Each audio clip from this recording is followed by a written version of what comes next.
Hi friends, welcome back അൽ സാബ് talks. ഞാനിവിടെ പറയാൻ ദൃശ്യം 3 എന്ന് പറയുന്ന സിനിമ ഞാൻ കണ്ടിരിക്കുകയാണ്.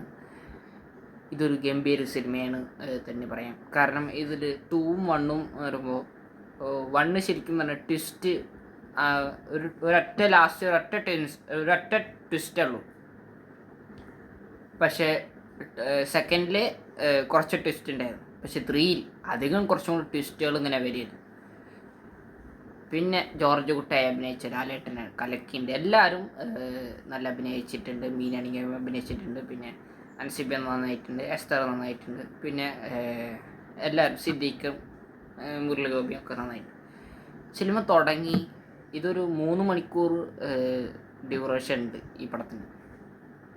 ഫസ്റ്റ് ഹാഫ് തമാശയും കാര്യങ്ങളൊക്കെ പോയി. പിന്നെ കുറച്ച് കഴിഞ്ഞ് സെക്കൻഡ് ഹാഫിലേക്കൊന്ന് പടം അവിടെ സീരിയസ് ആകും. അപ്പോൾ ഇത് എടുത്തു വച്ചിരിക്കണമെന്ന് പറയുമ്പോൾ ദൃശ്യം 3 ഇതിൻ്റെ 4-നുള്ളൊരു കൺസെപ്റ്റാണ് വെച്ചിരിക്കുന്നത്. അറ്റ്ലീസ്റ്റ് ക്ലൈമാക്സ് ഒക്കെ ഒരു കിടുക്കാച്ചി സാധനമാണ്. അടിപൊളി പടമാണ്. എന്തായാലും ഈ സിനിമ എനിക്ക് ഭയങ്കര ഇഷ്ടപ്പെട്ടു.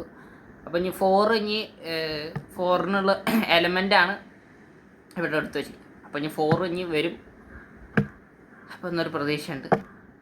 എന്നാലും ഒരു ഗംഭീര സിനിമയായിരുന്നു. കുറേ കാലത്തിന് ലാലേട്ടൻ ഈസ് ബാക്ക് എന്നാണ് പറയുന്നത്.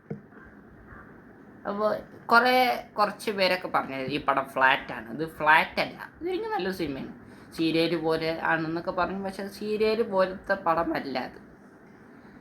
അപ്പോൾ അത്രയൊക്കെ തന്നെ പറയാറുള്ളൂ.